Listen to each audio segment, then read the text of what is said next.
nouvel épisode du podcast Ilahi et le dernier de la série Oser, l'imperfection sacrée. Je suis Lucie, thérapeute holistique et médium, et chaque semaine, je t'accompagne dans cet espace doux, libre et conscient, pour t'aider à t'incarner pleinement, à te reconnecter à ton essence divine et à manifester la vie qui te ressemble. Aujourd'hui, j'aimerais qu'on se rappelle d'une chose, tous ces chercheurs, ces visionnaires, ces curieux, qui n'avaient aucune certitude à la base, ont pourtant fait évoluer le monde. Ce sont des personnes qui ont osé expérimenter, osé aller au bout de leurs idées, écouter leur intuition, leurs interrogations et ce qui les animait profondément. Et c'est grâce à ça qu'ils ont apporté une pièce à l'édifice. Par exemple, Newton, est-ce qu'il pensait révolutionner le monde de la physique ? Est-ce que Einstein se préoccupait du regard des autres ? Il a même dit « Je n'ai pas de talent particulier, je suis simplement passionnément curieux ». Donc c'est pour te rappeler à quel point il est important de s'écouter et d'aller au bout de ce qui nous anime au plus profond de nous.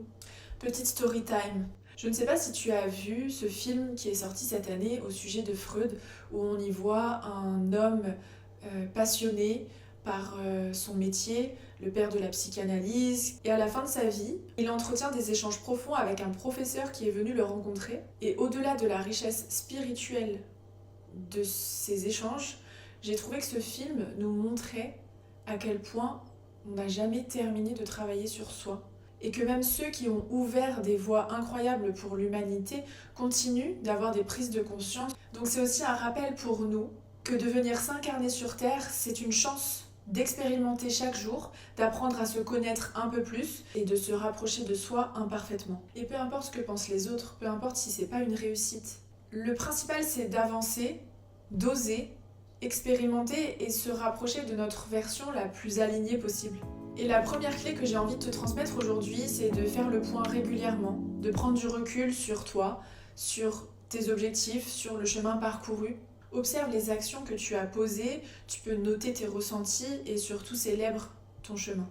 Et dans ma dernière séance de coaching en prise de parole, on parlait justement du fait de prendre du recul sur ces 4 derniers mois passés et que je puisse me rendre compte du travail que j'ai fait, des progrès et de l'avancée sur mes objectifs. Et ça, on en a parlé dans l'épisode sur l'ancrage, d'écrire ses objectifs. Ça te permet, comme on l'a vu, de les poser dans la matière, mais ça t'aidera aussi à revenir dessus une fois que tu auras avancé sur ton chemin pour voir où tu en es, pour voir ton évolution, pour voir si tu as changé de chemin ou si au contraire tu as réussi ces objectifs. Et ça me fait penser à cette expression que ma coach a utilisée de voir le verre à moitié plein, parce qu'on a plutôt tendance à regarder les objectifs qui restent à atteindre, à regarder devant soi, plutôt que de se poser juste un instant et regarder ce qui s'est déjà passé.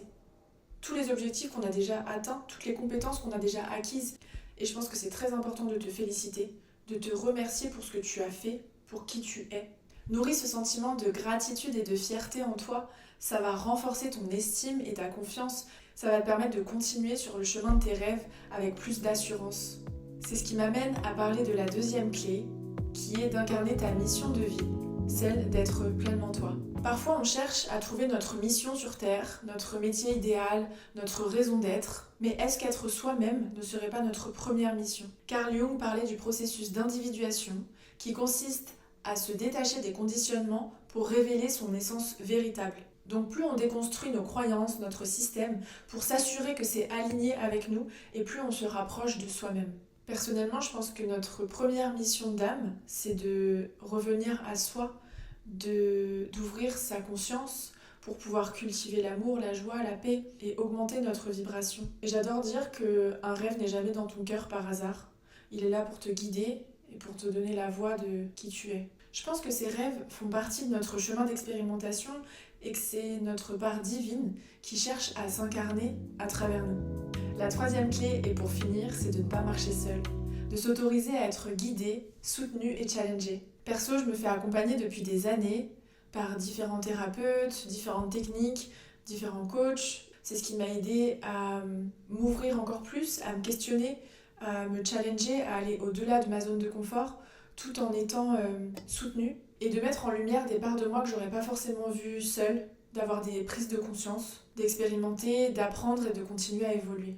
Et c'est comme les yogis, les moines tibétains, ils ont un gourou, un mentor pour les accompagner, pour les guider et les maintenir dans une ligne de conduite et éviter qu'ils ne transforment la pratique originelle. Alors ose t'entourer, ose recevoir, ose te faire accompagner. Et si tu ressens l'appel, je serai honorée de t'accompagner à travers mes séances qui allient le coaching, les soins énergétiques et la canalisation médiumnique. Ensemble, on peut ouvrir des portes vers une nouvelle version de toi, plus libre, plus légère, plus lumineuse. Et pour le It's Your Turn de cette semaine, tu as toutes les clés en main pour oser l'imperfection sacrée. Je te laisse me dire en commentaire comment tu as osé cette imperfection sacrée, quelles actions tu as mises en place et quels ont été les résultats que tu as pu accueillir dans ta vie. J'espère que ce thème t'a inspiré à avancer chaque jour imparfaitement, avec courage, amour et conscience. On se retrouve la semaine prochaine pour un nouvel épisode et en attendant, ose, expérimente et rappelle-toi que tu es exactement là où tu dois être. Ilaï, c'est toi, sublime, libre, consciente et infiniment vivante.